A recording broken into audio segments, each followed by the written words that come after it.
পাঁচ আল্লাহর ওলি মারা গেছে, ওয়াদ্দুন মারা গেছে, সুয়াউন মারা গেছে, ইয়াগুস মারা গেছে, ইয়াউক মারা গেছে, নাসরুন মারা গেছে। পাঁচ আল্লাহর ওলি মারা যাওয়ার পর তাদের অনুসারী যারা আছে তারা ইবাদতে আগের মতো মজা পায় না। ইবলিস তাদের সামনে মানুষের রূপ ধারণ করে আসছে। মানুষের রূপ ধারণ করে এসে ইবলিস তাদেরকে বলল, তোমাদের মন খারাপ কেন? তারা জবাব দিল, আল্লাহর ওলিরা যখন দুনিয়াতে ছিল ইবাদতে মজা পাইতাম, তাদের সবক নিয়ে ইবাদত সুন্দরভাবে করতে পারতাম, এখন আর আগের মতো মজা পাই না। ইবলিস তাদেরকে বলল, আমি তোমাদেরকে একটা বুদ্ধি দিতে পারি ইবাদতে মজা পাওয়ার। কি বুদ্ধি? আনিনসিবু ইলা মাজালিসিহিম আল্লাতী কানু ইয়াজলিসুনা আলাইহা আসসাবা। এই পাঁচ আল্লাহর ওলি দুনিয়াতে যেখানে যেখানে বসতো, তাদের বৈঠকখানায় তাদের পাঁচটা প্রতিমূর্তি তোমরা বসায় দাও। এটা কিভাবে পারবো? ইবলিস তাদেরকে বলল, আমি ব্যবস্থা করে দিতেছি। ইবলিস তখন এই পাঁচ আল্লাহর ওলির পাঁচটা প্রতিমূর্তি তৈরি করে দিচ্ছে। এই পাঁচটা প্রতিমূর্তি দেখতে ওই পাঁচজন আল্লাহর ওলি অনুসারীদেরকে বলল, তোমরা তাদের বৈঠকখানায় এক একজনকে বসায় দাও। ওয়াদ্দুন নামক আল্লাহর ওলি যেখানে ইবাদত করতেন সেখানে তার প্রতিমূর্তিটা বসায় দাও। সুয়াউন নামক আল্লাহর ওলি যেখানে ইবাদত করতেন তার প্রতিমূর্তি বসায় দাও। ইয়াগুস, ইয়াউক, নাসরুন এই আল্লাহর ওলিরা যে যেখানে ইবাদত করত তাদের ওই বৈঠকখানায় প্রতিমূর্তিটা বসায় দাও। তাহলে এবার আপনারা আলোচনা শুনে থাকলে বলেন, পাঁচ আল্লাহর ওলির যেখানে ইবাদত করত তাদের বৈঠকখানায় কি স্থাপন করা হলো? মূর্তি স্থাপন করার পর অনুসারীরা ইবাদত আবার মজা পায়, আল্লাহর ইবাদতই করে মজা পায়। কেন? এই যে আমাদের আল্লাহর ওলিরা আছে মাশাআল্লাহ, তারা না থাকলেও তাদের প্রতিমূর্তি আছে, কিন্তু তখনও মূর্তির ইবাদত করে না, আল্লাহরই ইবাদত করে না, কিন্তু মজা পায়। কেন? এই যে ওলিরা আছে, হাত্তা ইদা হালাকা উলাইকা তানাসসাখাল ইলম।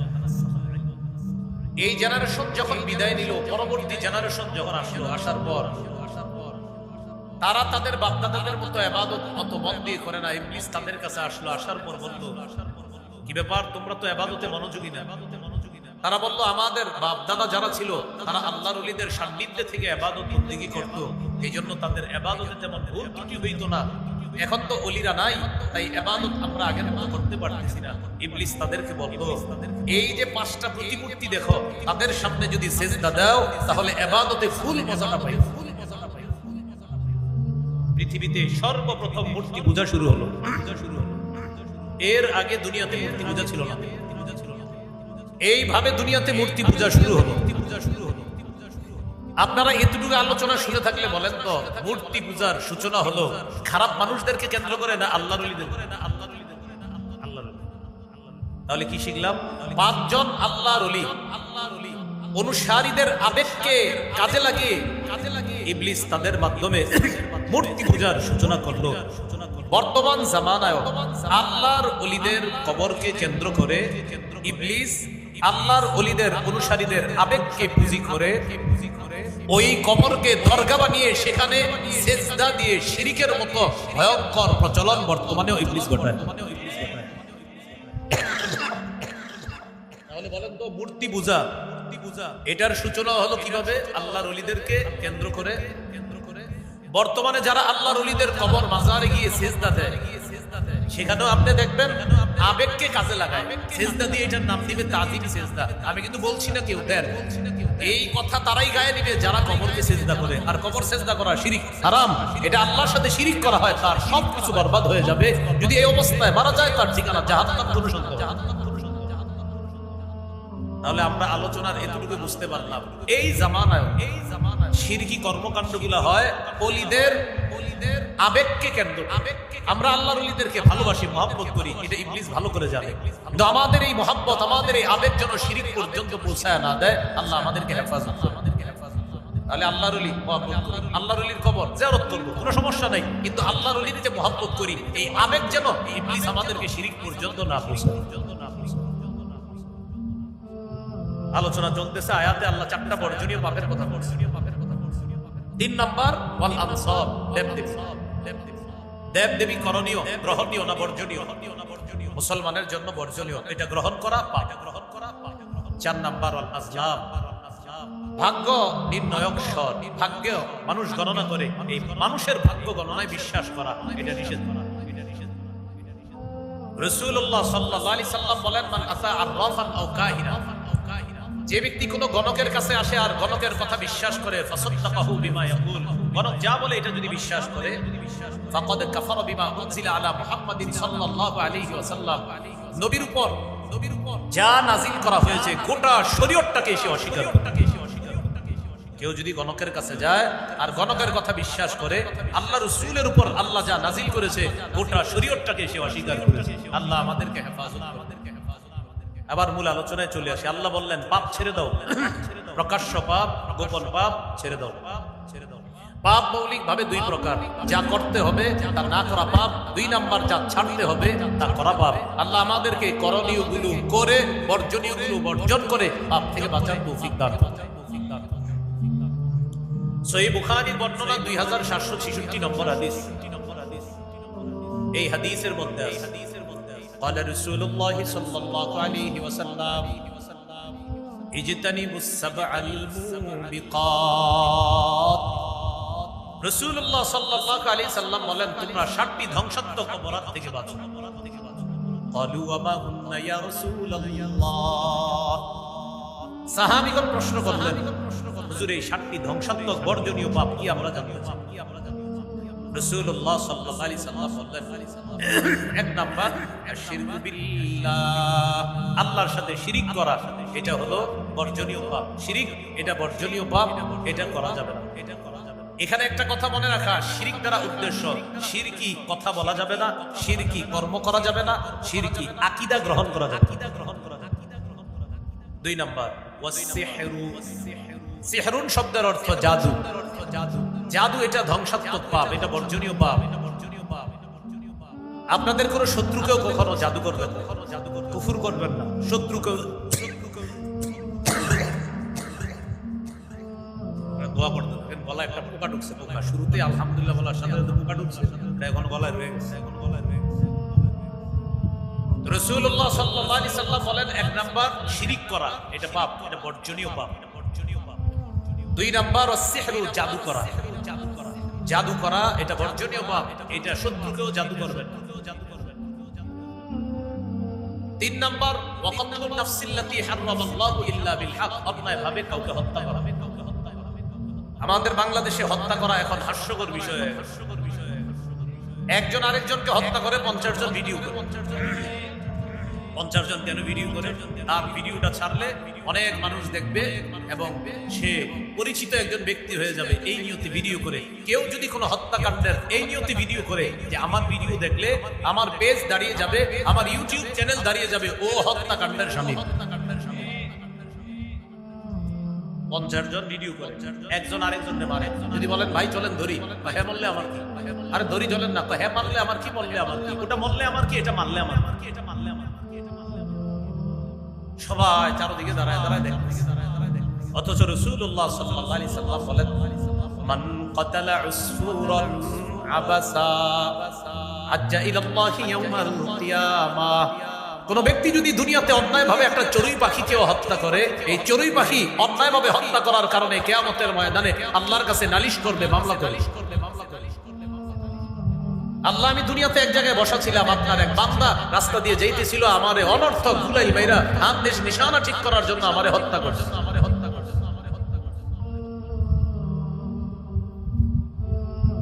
ইন্না ফুলানান কাতালানি আবাসা, ওমকে আমাকে অনর্থক হত্যা করেছে, ওয়ালাম ইয়াকতুলনি লিমানফা, কোনো উপকারে আমাকে হত্যা করে নাই।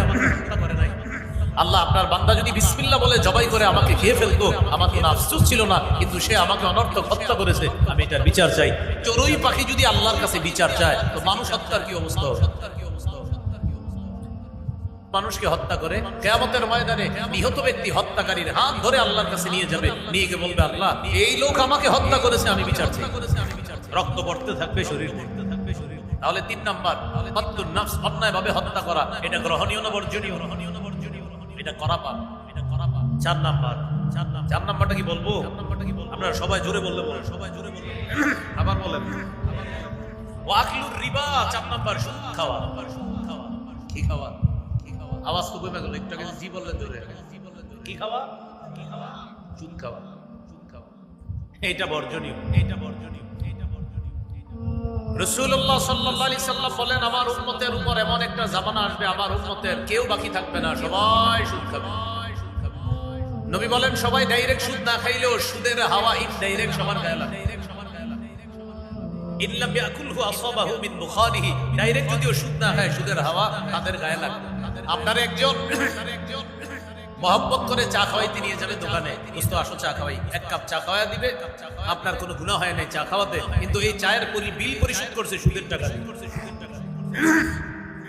এই যে সুদের টাকা দিয়ে চায়ের বিল পরিশোধ করলো, আপনি ডাইরেক্ট সুদ খান নাই, কিন্তু সুদের হাওয়া আপনার পেটে ঢুকে দিছে, আপনার গুনাহ হয় নাই, কিন্তু সুদের হাওয়া ঢুকে যাওয়ার কারণে পরবর্তী যে ইবাদতগুলো করবেন, ইবাদতে মজা পাবেন না, এই হারামের ছোঁয়া ভিতরে লেগে যাওয়ার। আল্লাহ পবিত্র কোরআনে বলেন, ইয়া আইয়ুহার রাসূলু কুলু মিনাত তাইয়্যিবাতি ওয়া'মালু সালিহা। হে রাসূলগণ, তোমরা হালাল খাও, এরপর নেক আমল করো। রাসূলদেরকে আল্লাহ আদেশ করতেছেন, হালাল খান, তারপর নেক ইবাদত করেন, নেক আমল করেন। নেক আমলের পূর্ব শর্ত হালাল খাওয়া। আপনার অজান্তে কে যেন আপনার পেটে হারাম ঢুকাইয়া দিছে, এইজন্য ইবাদতে আগের মতো মজা পাচ্ছেন না। হারামের ছোঁয়া না যাওয়া পর্যন্ত মজা শুরু হবে না, এই ছোঁয়া যাবে তারপর মজা শুরু হবে। তাহলে কি শিখলাম? যে কেউ বললেই খাওয়া যাবে না, খাইতে গেলে ভেবে চিন্তে খেতে হবে। কি বুঝে আসছে? আমরা তো মাশাআল্লাহ বললেই বিসমিল্লাহ বলতে মনে থাকে, শুরু করছি। আল্লাহ হেফাজত করেন। না বললেই খায় না, বললেই খায় না, খুব সতর্ক। তাহলে 4 নম্বর আকলুর রিবা, সুদ খাওয়া, এটা নিষিদ্ধ। ইবনে মাজাহ 2272 নম্বর হাদিসের বর্ণনা, রাসূলুল্লাহ সাল্লাল্লাহু আলাইহি সাল্লাম বলেন, আতাইতু লাইলাতাল মুসরিয়া বি আলা কওমিন বুতুনুহুম কাল বুয়ুত। আমি মেরাজে গেলাম, একদল মানুষের পাশ দিয়ে অতিক্রম করলাম যাদের পেটগুলা বিশাল বড় বাড়ির মতো। ফিহা আল হাইয়াত তুরা মিন খারিজি বুতুনিহিম, তাদের পেটের বাহির থেকে দেখা যায় বিশাল বড় বড় সাপ পেটের ভিতরে দৌড়ায়। আমি জিজ্ঞাসা করলাম, জিবরিল এরা কারা? জিবরিল আমিন বললেন, হাউলাই আকালাতুর রিবা ইয়া রাসূলুল্লাহ। হুজুর, এরা হলো সুদখোরের দল। কিয়ামত পর্যন্ত এদের পেটে এইভাবে সাপ দৌড়াইতে থাকবে, কিয়ামতের ময়দানে শাস্তি তো এখনো বাকি। বলেন, সুদ খাওয়া এটা কি করণীয় না বর্জনীয়? এটা করা পাপ। 5 নাম্বার, ওয়া আকলু মালিল ইয়াতীম, এতিমের সম্পদ অন্যায়ভাবে ভক্ষণ করা, এটা বর্জনীয়। 4 পারা 17 নাম্বার পৃষ্ঠা আল্লাহ তাআলা বলেন, ইন্নাল্লাযীনা ইয়াকুলুনা আমওয়ালাল ইয়াতামা যুলমা ইন্নামা ইয়াকুলুনা ফী বুতুনিহিম নারা। যারা অন্যায়ভাবে এতিমের সম্পদ আত্মসাৎ করে, তারা পেটে আগুন খায়। আগুন খায়, এতিমের সম্পদ খাওয়া মানে আগুন খাওয়া। বড় ভাই মারা গেছে, ছোট ভাইয়ের 3-4টা সন্তান আছে, আপনি চাচা কলমের খোঁচায় বুদ্ধি খাটায়া তাদের সম্পত্তি আত্মসাৎ করে নিলেন। এই যে তাদের সম্পত্তি আত্মসাৎ করলেন, এলাকাবাসী কেউ বুঝে নাই। অনেক মানুষ আছে আবার, এলাকাবাসী যদি তার এই আত্মসাৎ না বুঝে, সে কি বলে জানেন? আলহামদুলিল্লাহ, বাইচা গেছে, আল্লাহ বাঁচাই দিয়েছে। হ্যাঁ বলে বাঁচাই, আল্লাহ বলে বাঁচাই দিয়েছে। আত্মসাৎ করে, সম্পদ আত্মসাৎ করে বলে আলহামদুলিল্লাহ বাইচা গেছে, বাঁচছে। অনেক মানুষ আছে বাস ভাড়া না দিয়ে বাস থেকে নাইমা বলে কি কন্ডাক্টর ধরতে পারে নাই, আল্লাহ বাঁচাইছে। না না না, আপনি বাঁচেন নাই, মরছেন। রিক্সা ভাড়া নাইমা গেছেন, রিক্সাওয়ালাও কোনো কারণে বলছেন টাকা ভাঙতি করে আনি। ভাঙতি করতে গিয়ে আপনি আর আসেন নাই, রিক্সাওয়ালারে ধোকা দিয়ে দিয়েছেন। একটু পরে আপনি আইসা চুপে চুপে দেখছেন রিক্সাওয়ালা আছে কিনা, আইসা দেখছেন যে রিক্সাওয়ালা নাই, আর বললেন বাঁচা গেল, 100 টাকা বেঁচে গেছি। বাঁচেন নাই, মরছেন, কঠিন পরামর্শ। আল্লাহ বলেন, এতিমের সম্পদ যে অন্যায়ভাবে আত্মসাৎ করে, তারা পেটের মধ্যে আগুন খায়। আল্লাহ আমাদেরকে হেফাজত করেন। 6 নম্বর, ওয়াতাওয়াল্লি ইয়াউমাজ যাহফি, জিহাদের ময়দান থেকে পলায়ন করা, এটা নিষিদ্ধ, এটা বর্জনীয়। পলায়ন করা যাবে না, এটা নিষেধ। জিহাদের নিয়ত সবার রাখতে। জিহাদের নিয়ত যদি কোনো মুসলমানের না থাকে, সে মুনাফিকি মৃত্যুবরণ করে।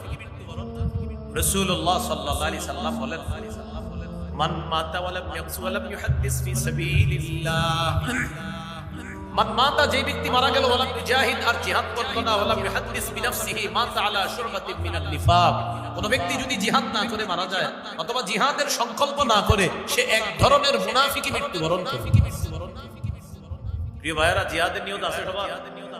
হ্যাঁ, আগে যদি নিয়ত নাও থাকে এখন নিয়ত করে। নিয়ত না থাকলে মুনাফিকি মৃত্যুবরণ। এই জন্য নিয়ত করবেন এইভাবে। আমাদের দেশের বিজ্ঞ মুফতি সাহেবরা কখনো যদি জিহাদের পক্ষে ফতোয়া দেয়, ফতোয়া বোর্ড থেকে বিজ্ঞ মুফতি সাহেবরা বলতে হবে তারপর জিহাদ। আপনি আবার আগামীকালকে একটা এলাকা উড়াই দিলেন আর বললেন এটা জিহাদ, এটা কিন্তু জিহাদ। এদেশের বিজ্ঞ মুফতি সাহেবরা ফতোয়া দিতে হবে, ফতোয়া দেওয়ার আগ পর্যন্ত জিহাদ হবে না, তাদের ফতোয়ার পরেই জিহাদ হবে। এই জিহাদের ফতোয়া দেওয়ার পর এরপর আপনি এরকম নিয়ত করা, কখনো যদি জিহাদের ফতোয়া আসে আমি ইনশাআল্লাহ জিহাদের ময়দানে গিয়ে শহীদ হব, এই নিয়ত রাখা। রাসূলুল্লাহ সাল্লাল্লাহু আলাইহি সাল্লাম বলেন, কেউ যদি শহীদ হওয়ার নিয়ত করে, খাঁটি শহীদ হওয়ার খাঁটি নিয়ত করে, বাল্লাগাহুল্লাহু মানাজিলাশ শুহাদা ওয়া ইন মাতা আলা ফিরাশিহি, ও যদি তার ঘরের বিছানায় মারা যায় আল্লাহ তাকে শহীদদের মর্যাদায় পৌঁছায় দেন। কয় নাম্বার গেল? 6 নাম্বার। জিহাদের ময়দান কখনো যদি আমাদের সামনে আসে এটা ত্যাগ করা যাবে না। যেমন বর্তমান ফিলিস্তিনের জন্য আমরা মুসলমান যারা আছি বাংলাদেশে, আমাদের কি করণীয়? ওদের জন্য আমাদের এখন মৌলিক 4টি করণীয়। 1 নাম্বার করণীয় তাদের পক্ষ হয়ে জিহাদ করা। দেশের প্রাচীর সীমানা এই বাধা নিষেধের কারণে আমরা এটা পারতেছি না। 2 নাম্বার ইআদাদ, প্রস্তুতি গ্রহণ করা। ইয়াং যুবক যারা আছে মাশাআল্লাহ, শরীর ফিটফাট রাখা, প্রতিনিয়ত দৌড়াইতে হবে, সাঁতার কাটতে হবে, পেটটা যেন বেশি বড় না হয়, থাকতে হবে। এইভাবে ইআদাদ, প্রস্তুত থাকতে হবে, শরীর ফিট রাখতে হবে, যে কোনো সময় জিহাদে ডাক দিলে যেন আপনার কাজে লাগে, আপনাকে কাজে লাগে। 3 নাম্বার করণীয় ফিলিস্তিনের জন্য অর্থ সহায়তা প্রদান করা, এটা মাশাআল্লাহ হচ্ছে। 4 নাম্বার করণীয় ফিলিস্তিনের বিরুদ্ধে যে অস্ত্র ব্যবহার করা হয়, এই অস্ত্রের টাকা যেন আমার আপনার পকেটের টাকা না হয়। এই 4টা করণীয় বর্তমানে ফিলিস্তিনের জন্য। এটার মধ্যে একটা হলো জিহাদ করা। যাই হোক, আমরা আমাদের মূল আলোচনায় চলে আসি। বর্জনীয় 7টি পাপের কথা জানতেছি। 6 নাম্বার জিহাদের ময়দান ত্যাগ করা, এটা বর্জনীয়, এটা নিষেধ। আল্লাহ আমাদেরকে জিহাদের জজবা তামান্না দিলে রাখার তৌফিক দান করুন। 7 নাম্বার ওয়াকসফুল মুহসানাতিল মুমিনাতিল গাফিলাত, সতী সাদী মুমিন নারীর উপর মিথ্যা অপবাদ দেওয়া। একটা ভালো মেয়ে, এলাকার সবাই বলে ভালো, আপনি মেয়ের বিরুদ্ধে এমন কিছু বলে দিলেন যে মেয়ের বিয়েতে সমস্যা হচ্ছে, এই যে আপনি মিথ্যা অপবাদ দিলেন, এটার কারণে দুনিয়াতেও আপনি নিন্দিত লাঞ্ছিত হবেন, আখিরাতেও আপনি লাঞ্ছিত হবেন। মেয়ের বিয়ে ঠিক হয়েছে, এলাকার একজন ফোন দিছে ছেলে পক্ষকে, বাবাকে ফোন দিছে, অমুক এলাকার অমুকের সাথে আপনার মেয়ের বিয়ে কোথাও চলতেছে। হ্যাঁ, আগামী শুক্রবারই তুমি। সব যাই না শুনে আগাইতেছে, কি জানবো? মেয়ে পক্ষ সব বলে নাই, কি বলবে? তার বাড়ির সব জেনে শুনে আগাইতেছে। আরে ভাই, কি বলবে সেটা বলেন তো। যেহেতু আপনারা বিয়ের তারিখে ফাইনাল করছেন, আর কি বলবেন? আচ্ছা রাখি, আসসালামু আলাইকুম। কোনো দোষ হয় নাই, পেছ লাগাই দিছে। নবীজি বলেন সাবধান, কসফুল মুহসানাতিল মুমিনাতিল গাফিলাত, সতী সাদী মুমিন নারীর উপর তুমি কোনো মিথ্যা অপবাদ দেওয়া, তার উপর ঢিল ছুড়া, তাকে বিতর্কিত করার চেষ্টা করা, এটা নিষেধ। তাহলে এই হাদিসে 7টি বর্জনীয় পাপ। আল্লাহ আমাদেরকে এই পাপগুলা থেকে বেঁচে থাকার তৌফিক দান করেন। আসেন মূল কথায় চলে আসেন। আল্লাহর আদেশ, যারও তোমরা ছেড়ে দাও জাহিরাল ইসমি, প্রকাশ্য পাপ, বাতিনা গোপন পাপ তোমরা ছেড়ে দাও। পাপ মৌলিক ভাবে 2 প্রকার। 1 নাম্বার যা করতে হবে তা না করা পাপ, 2 নাম্বার যা ছাড়তে হবে তা করা পাপ। আল্লাহ আমাদেরকে উভয় ধরনের পাপ থেকে হেফাজত করুন। এবার আসেন 2 নম্বর পাপ কি? যা বর্জনীয় তা করা পাপ। 2 নম্বর পাপ কি? যা বর্জনীয় তা করা পাপ। এই বর্জনীয় পাপ আবার মৌলিক ভাবে 4 প্রকার। মন দিয়ে শুনতে হবে কিন্তু। বর্জনীয় পাপ আবার মৌলিক ভাবে কয় প্রকার? 1 নম্বর আস-সিফাতুল মালাকিয়া, আল্লাহর সাথে সম্পর্কিত কিছু বিষয় আছে যেগুলো মাখলুক দাবি করা পাপ। যেমন ফেরাউন বলছে আনা রাব্বুকুমুল আ'লা, আমি তোমাদের সম্মানিত রব। বলি নাউযুবিল্লাহ। রবকে বলে আল্লাহ রব। এখন এই দাবি যদি কোনো মাখলুক করে তাহলে এটা পাপ। হাদিসে কুদসির মধ্যে আছে আল্লাহ তাআলা বলেন আল কিবরিয়া রিদাই, অহংকার আমার চাদর, বরত্ব আমার চাদর। অহংকার নিয়ে বরত্ব, এটা আল্লাহর চাদর। কেউ যদি অহংকার করে, বরত্ব করে, এটা আল্লাহর চাদর নিয়ে টানাটানি করা, এটা পাপ। এটা হলো রবের সাথে সম্পর্কিত বিষয়, মাখলুক দাবি করা পাপ, এটা নিষিদ্ধ। বলেন অহংকার কার চাদর? বরত্ব কার চাদর? এই চাদর নিয়ে মানুষ টানাটানি করা, এটা পাপ। মানুষ অহংকার করা, এটা নিষেধ, এটা পাপ।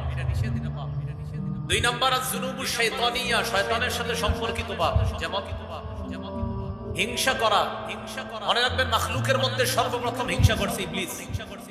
এই হিংসা করা পাপ, এই হিংসা করা পাপ। রাসূলুল্লাহ সাল্লাল্লাহু আলাইহি সাল্লাম বলেন, ইয়াকুম ওয়াল হাসাদ ফাইন্নাল হাসাদা ইয়াকুলুল হাসানাত কামা তাকুলুন নারুল হাতাব। রাসূলুল্লাহ সাল্লাল্লাহু আলাইহি সাল্লাম বলেন, তোমরা হিংসা থেকে বাঁচো। হিংসা এমন একটা পাপ, আগুন যেমন কাঠকে জ্বালিয়ে পুড়িয়ে শেষ করে দেয়, হিংসা নেক আমলকে জ্বালিয়ে পুড়িয়ে শেষ করে দেয়। আগুন যেমন কাঠকে খেয়ে ফেলে, হিংসা নেক আমলকে খেয়ে ফেলে। ফজর পড়লেন, যোহর পড়লেন, আসর, মাগরিব, এশার নামাজ পড়লেন। নামাজ পড়ার পর বাইর হইলেন, হওয়ার পর একজনের বাড়ির দিকে তাকাইলেন। তাকানোর পর বললেন, পড়ছে একটা 10 তলা বাড়ি। মানে আপনি এটা আপনি ওই বেচারা হালাল টাকা দিয়ে করছে মনে করেন, 6 তলা 10 তলা হালাল টাকা দিয়ে করছে, কারণ আপনি এটা সহ্য হইতেছে না। এটা ধ্বংস হয়ে যেত, বছরটা পুরে যেত, ভরে যেত। এটা হিংসা, এটা নিষেধ, এটা নিষেধ। আরেকজনের নিয়ামত দেখলে বলবেন আলহামদুলিল্লাহ, মাশাআল্লাহ, খুব সুন্দর, আল্লাহ ওর এই নিয়ামত আরো বাড়ায় দেন, এটাতে বরকত দেন, আমারেও দান করেন। এটা ঠিক আছে, এটা ঠিক আছে। তাহলে আরেকজনের নিয়ামত দেখা এটা চলে যান, এরকম বলা যাবে না। দুইজনের পাশাপাশি দোকান আছে, আপনার দোকানে একদিন 10 জন কাস্টমার একসাথে আসছে, ওর দোকানে আসে নাই। আবার ওর দোকানে একদিন 10 জন একসাথে আসছে কাস্টমার, আপনার দোকানে আসে নাই। হতে পারে না, কি বলেন? হতে পারে না। এখন আপনি আরেকজনের দোকানে কাস্টমার ভরা, আপনার দোকানে কোনো কারণে হঠাৎ এরকম হইতে পারে সারাক্ষণ যে কাস্টমার থাকবে তা না, আপনার দোকানেও প্রচুর কাস্টমার আসে। হঠাৎ ওর দোকানে কাস্টমার ভরা, আপনার দোকানে কাস্টমার আসে নাই। আপনি মনে মনে তার দোকানের ব্যবসা বাণিজ্য ধ্বংস হওয়া কামনা করছেন, এটা হিংসা। এটা না করে আপনি দোয়া করেন, আল্লাহ আমার পাশের দোকানদার ভাইয়ের ব্যবসায় বরকত দেন। আপনার কাঁধের কাছে একজন ফেরেশতা আল্লাহকে বলে, আল্লাহ এই ভাই পাশের ভাইয়ের দোকানের জন্য যে বরকতের দোয়াটা করলো, আমি ফেরেশতা তার দোকানের জন্য তোমার কাছে এই দোয়াটা করলো। শিখলাম, বলেন হিংসা না দোয়া? তাহলে আমি আমার পাশাপাশি দোকান, ওনার দোকানে ব্যবসা ভালো হইতেছে, আমি যদি আল্লাহকে বলি, আল্লাহ আমার পাশে যার দোকান তার ব্যবসা মাশাআল্লাহ বরকত হইতেছে, আল্লাহ আপনি আরো বরকত দেন। আমার কাঁধে একজন ফেরেশতা নিয়োজিত আছে, রগত আল্লাহকে বলে, আল্লাহ এই ভাই পাশের দোকানদারের জন্য যে দোয়াটা করছে, আপনি তার দোকানেও এই বরকত দেন, আমি ফেরেশতা আপনার কাছে দোয়া করি। এটাকে বলে গায়েবের দোয়া। বলেন কি বলে? গায়েব মানে আমার অনুপস্থিত ভাইয়ের জন্য আমি দোয়া করলাম, এটাকে বলে গায়েব থেকে দোয়া করা। আল্লাহ আমাদেরকে হিংসা পরিহার করার তৌফিক দান করুন। কয় নম্বর গেল? 2 নম্বর নিষিদ্ধ পাপ। 4 প্রকার বলছিলাম। 1 নম্বর আল্লাহর সাথে সম্পর্কিত কিছু বিষয় মাখলুক দাবি করা পাপ। 2 নম্বর ইবলিসের বৈশিষ্ট্য মাখলুকের মধ্যে, মানুষের মধ্যে আনা পাপ। 3 নম্বর আয-যুনুবুস সাবঈয়া,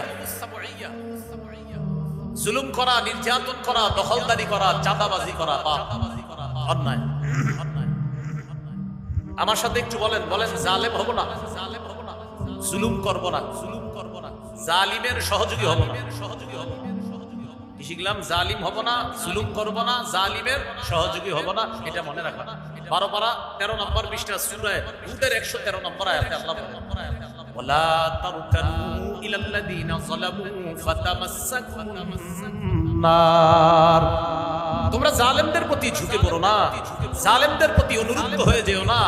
আয়াতের ছোট্ট একটা ব্যাখ্যা হলো, জালেমের 2-4টা ভালো কাজ দেখে তাকে প্রশংসার বন্যায় ভাসিয়ে দিও না। জালেমের 2-4টা ভালো কাজ দেখে তাকে প্রশংসার বন্যায় ভাসিয়ে দিও না। জালেম 97টা জুলুম করছে, 3টা ভালো কাজ করছে। এখন আপনি এই 3 ভালো কাজ দিয়ে তার 97টা জুলুম ভুইলা গিয়া তাকে প্রশংসার বন্যায় ভাসায় দিচ্ছেন। আল্লাহ বলেন, ফাতামাসসাকুমুন নার। জালেমের 1000 জুলুম ভুইলা গিয়া তুমি কয়েকটা ভালো কাজ দিয়ে প্রশংসার বন্যায় ভাসাচ্ছ, আগুন তোমাকে স্পর্শ করবে, আগুন স্পর্শ করবে, আগুন স্পর্শ করবে। আমাদের দেশের মানুষের একটা অভ্যাস আছে, আমাদের দেশে 1000 আকাম কইরা যদি একটা ভালো কাজ করে, দেখেন না জয় জয় করি প্রতি কথার কথা। মনে করেন 1000 খারাপ কাজ করছে, হঠাৎ বললে মিয়া লাইটিং গুলো বুঝেন না, চারদিকে চকচক আর চকচক, কে করছে? তিনিই করছে। আসলেই তিনি করছে, আসলেই তিনি করছে। 99টা জুলুমের কথা কে বল? জুলুমের কথা কে বল? আমাদের মাহফিলের মাইক গুলোও কেমন হয়ে গেছে বর্তমানে, মনে করেন। আমার পাশে আইসা কথার কথা এমন এক ব্যক্তি বসছে, যে ব্যক্তি এলাকায় প্রথম আসছে। এবার আমার কানে কানে বলা হলো, হুজুর তার সম্পর্কে কিছু বলেন। তখন আমি বললাম, তিনি এই, তিনি সেই, তিনি এই এলাকার খেটে খাওয়া মানুষের পাশে বারবার দাঁড়ায়, অথচ আজকে প্রথম আইছে। বারবার কেমনে হইছে? বারবার কেমনে হইছে? বললাম তিনি বারবার আমাদের এলাকায় খেটে খাওয়া অসহায় কৃষিজীবী শ্রমজীবী মানুষ যারা আছে তাদের পাশে আমরা যাকে বারবার পাই, যিনি বারবার আমাদের বিপদে আপদে আসে। আসলে বারবার না, আজকে আমি কিভাবে বললাম বারবার, এটা কি সত্য না মিথ্যা হলো? আল্লাহ বলছে সাবধান, এই যে তুমি এটা বললা এটা জালেমের সহযোগী হওয়া, জুলুমকে সমর্থন করা। তুমি এই জালেমকে মিথ্যা প্রশংসার বন্যায় ভাসাও, ফাতামাসসাকুমুন নার, আগুন তোমাকে স্পর্শ করবে। আল্লাহ কথা কি বুঝতেছেন সবাই? হ্যাঁ, বুঝে নিন ভালো করে। আল্লাহ আমাদেরকে হেফাজত করুন। এগুলো 3 নম্বর। এখানে জুলুম দ্বারা আরো উদ্দেশ্য আছে। আপনি একজনের কাছ থেকে কিছু কিনলেন, কেনার পর 300 টাকা দিলেন, কথার কথা দিলেন। ক্রেতা ইচ্ছা করে 300 টাকা 100 টাকা 3টা নোটের মধ্যে একটা জাল নোট দিয়ে দিয়েছেন ইচ্ছা করে, এটা আপনি বিক্রেতার উপর জুলুম করছেন। বিক্রেতা আপনাকে 1 কেজি আপেল দিছে, দেওয়ার সময় হঠাৎ আপনি আরেক দিকে তাকাইছেন, এবার আপনার এই আরেক দিকে তাকানোর কারণে একটা আপেল কম আপনাকে দিয়ে দিল, এটা বিক্রেতা ক্রেতার উপরে জুলুম করা। ক্রেতা বিক্রেতাকে জাল নোট ইচ্ছা করে দেওয়া, এটা ক্রেতার পক্ষ থেকে জুলুম। বিক্রেতা ইচ্ছা করে কিছু কম দিয়ে এটাকে 1 কেজি 2 কেজি বলা, এটা ক্রেতার উপর জুলুম। করা যাবে না। আল্লাহ আমাদেরকে হেফাজত করে। এগুলা নিষিদ্ধ। 4 নম্বর আয-যুনুবুল বাহিমিয়া, পশুসুলভ পাপ। এটা কেমন? কুকুর রাস্তাঘাটে কিছু কর্ম করে, এই কর্ম মানুষ করলে এটাকে বলা হবে জিনা, ব্যভিচার। আমাদের দেশে ইসলাম সম্পর্কে অজ্ঞ একদল নারী 318 পৃষ্ঠা ব্যাপী একটা প্রতিবেদন তৈরি করেছিল। এটার নাম দিয়েছিল নারী বিষয়ক সংস্কার কমিশন। এটার একটা দাবি ছিল এদেশের যৌন কর্মীদেরকে শ্রম অধিকার আইনে শ্রমিকের মর্যাদা দেওয়া। বুঝা শুনে নাউজুবিল্লাহ বলেন, আবার এই দিকে তাকান। যৌন কর্মীদেরকে শ্রম অধিকার আইনে শ্রমিকের মর্যাদা দেওয়া। এর মানে হলো এই আইন যদি পাশ হয়ে যেত অথবা ভবিষ্যতে যদি এই আইন পাশ হয়, তখন যৌন কর্মীদেরকে আপনি যৌন কর্মী বলা যাবে না, তাদের এই কর্মকে যৌনতা বলা যাবে না, অশ্লীলতা বলা যাবে না, তখন এটাকে বলা হবে শ্রম। নাউজুবিল্লাহ। এই আইন করা মানে হলো আমাদের দেশের ভালো মানুষগুলোকে হাইওয়ান জানোয়ারে রূপান্তরিত করার চেষ্টা করা। আর 18 পারা 9 নম্বর পৃষ্ঠা সূরা নূরের 2 নম্বর আয়াতকে সরাসরি অস্বীকার করা। কোরআনের আয়াত অস্বীকার করলে ঈমান থাকে না যায়? আপনি বুঝবেন না আপনার ঈমান কিভাবে নিবেন। সূরা নূরের 2 নম্বর আয়াতে আল্লাহ বলেন, আয-যানিয়াতু ওয়াজ-যানি ফাজলিদু কুল্লা ওয়াহিদিম মিনহুমা মিআতা জালদা। ব্যভিচারিণী নারী, ব্যভিচারী পুরুষ তারা যদি অবিবাহিত হয় তাদেরকে 100 বেত্রাঘাত করা হবে। তারা যদি বিবাহিত হয় তাদেরকে পাথর মেরে হত্যা করা হবে। এটা শরিয়া আইন, এটা ইসলামের আইন। এই আইনের বিরোধিতা যদি কেউ করে, এটা যদি অস্বীকার করে, তাহলে এটা সরাসরি কোরআনের আয়াতকে অস্বীকার করা হবে। কোরআনের আয়াত অস্বীকার করলে ঈমান থাকে না যায়? আল্লাহ আমাদেরকে হেফাজত। তাহলে এটা পশুসুলভ পাপ। এই পশুসুলভ আচরণ মানুষের মধ্যে আনা যাবে না। কিছু পশু আছে যারা কাজ করলে পাপ না, মানুষ করলে পাপ। যেমন এক ব্যক্তি আজকে রাত্রে মনে করেন খাবে, গরুও খাবে। কি গরু রাতে খাবে না? খাবে না। এক ব্যক্তি আজকে রাতে ঘুমাবে, গরুও ঘুমাবে। এক ব্যক্তি আজকে রাত্রে এশা পড়বে না, গরুও বলেন সবাই এশা পড়বে। তাহলে আজকে রাত্রে আমি খাইলাম, গরুও খাইলাম। আজকে রাতে আমি এশা বললাম না, গরুও বললো না। আজকে রাতে আমি ঘুমাইলাম, গরুও ঘুমাইলাম। আমি সকালে ফজর পড়লাম না, গরুও ফজর পড়ে নাই। আমি সকালে নাস্তা করলাম, গরুও নাস্তা করলো। বলেন আমি কি গরু না গরু? আমি বলছি না আমি কি। প্রত্যেকের প্রশ্ন করেন, এই মনে করেন আমি আজকে এশা বললাম না, নাউজুবিল্লাহ, গরু এশা পড়ে নাই। আচ্ছা, আমি রাতে খাইলাম, গরুও খাইলাম। আমি রাতে ঘুমাইলাম, গরুও ঘুমাইলাম। আমি ফজর বললাম না, গরুও ফজর বললো না। আমি নাস্তা করলাম, গরুও নাস্তা করলো। ইন্নালিল্লাহ। তো গরুও ঘুমাইলো, খাইলো, নামাজ পড়লো না। আমিও ঘুমাইলাম, খাইলাম, নামাজ পড়লাম না। ঘটনা কি হলো? ঘটনার কি হলো? আল্লাহ বলেন বালহুম আদাল, এরা চতুষ্পদ জন্তুর চেয়ে আরো নিকৃষ্ট। এরকম মানুষ কুমিল্লা না থাকলেও পৃথিবীতে আছে। আজকে থেকে নিজের পরীক্ষা করেন। আমি কিন্তু বলছি না এই ওয়াজটা প্রত্যেকে করবেন। এটা আমি আরিফিন হাবিব ওয়াজ করতে হবে না, আপনি আপনারই ওয়াজ করবেন। আজকে থেকে যে আমি রাতে খাবো, আজকে ইনশাআল্লাহ গরুও খাবে। আজকে রাতে নাউজুবিল্লাহ আমি এশা না পড়ি, গরু বললো না। কিন্তু গরু এশা না পড়লে ওর কোনো সমস্যা হবে না, ও ফজর না পড়লে ওর সমস্যা হবে না। আমি এশা ফজর না পড়লে রবের কাছে জবাবদিহিতা করতে। আল্লাহ আমাদেরকে কথাগুলো বুঝার তৌফিক দান।